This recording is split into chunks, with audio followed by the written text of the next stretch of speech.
उत्तर प्रदेश में police gangster से लेकर बदमाशों तक का हिसाब कर रही है। मुजफ्फरनगर में गैंगस्टर नजर को पुलिस ने एनकाउंटर कर लंगड़ा करा और गैंगस्टर पर 25 से ज्यादा मामले दर्ज हैं। जमीन पर गिरा ये वो गैंगस्टर नजर है जिसकी नजर योगी फोर्स ने बुलेट के जरिए उतार दी। पुलिस से सामना होने के बाद नजर ने भागने की कोशिश की और पुलिस पर ही फायरिंग कर दी। जवाबी कार्रवाई में योगी फोर्स ने बुलेट वाला इलाज कर उसे लंगड़ा कर दिया।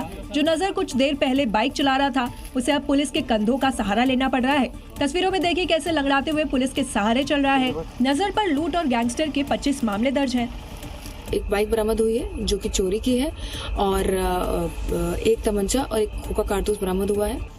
पुलिस का यह बुलेट वाला इलाज शाहजहांपुर में भी दिखा, जहां मुठभेड़ के बाद बदमाश को गिरफ्तार किया जबकि दूसरा बदमाश लंगड़ा हो गया।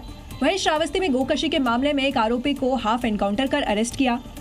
योगी फोर्स का पीतल से नजर उतारने वाला इलाज यूपी से अपराध के खात्मे के लिए हिट हो रहा है। उत्तर प्रदेश के मेरठ का नीले ड्रम वाला कांड तो आपको याद ही होगा, कैसे एक युवक को उसकी ही पत्नी ने अपने प्रेमी के साथ मिलकर हत्या के बाद नीले ड्रम में बंद कर दिया था।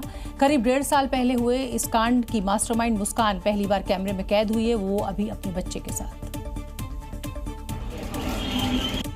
क्योंकि गिरफ्तारी के बाद से मुस्कान और उसका प्रेमी साहिल जेल में बंद थे। जेल से ही उनकी पेशी होती थी। इसी दौरान मुस्कान ने एक बच्चे को जन्म दिया था और आज कोर्ट में दोनों को पेशी के लिए लाया गया, जहां मुस्कान मुंह पर दुपट्टा बांधे और बच्चे को हाथ में लिए दिखाई दी। भारी पुलिस बल की सुरक्षा में लाई मुस्कान को मृतक सौरभ के परिजन नरक तक पीछा नहीं छोड़ने की बात कहते हुए दिखाई दिए। कोर्ट में पेशी के दौरान सौरभ की मां गुस्से में नजर आई। मुस्कान को देखते ही वो आग बबूला हो गई और मुस्कान को सख्त सजा देने की मांग करने लगी।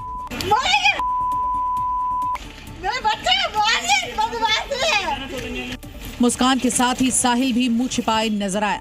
साहिल और मुस्कान के इस नीले ड्रम कांड में अब तक 20 गवाहों की गवाही हो चुकी है और आज पहली बार दोनों को प्रत्यक्ष रूप से कोर्ट में पेश किया गया।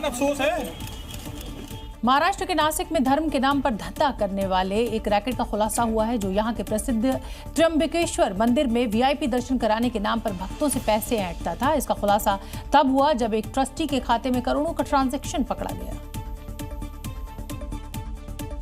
भक्तों को आस्था के नाम पर लूटने वाले इस लुटेरे का नाम है पुरुषोत्तम दादा कडलक। आरोपी न सिर्फ एक प्रसिद्ध त्र्यंबकेश्वर मंदिर का ट्रस्टी है बल्कि राजनीतिक रसूखदार भी है।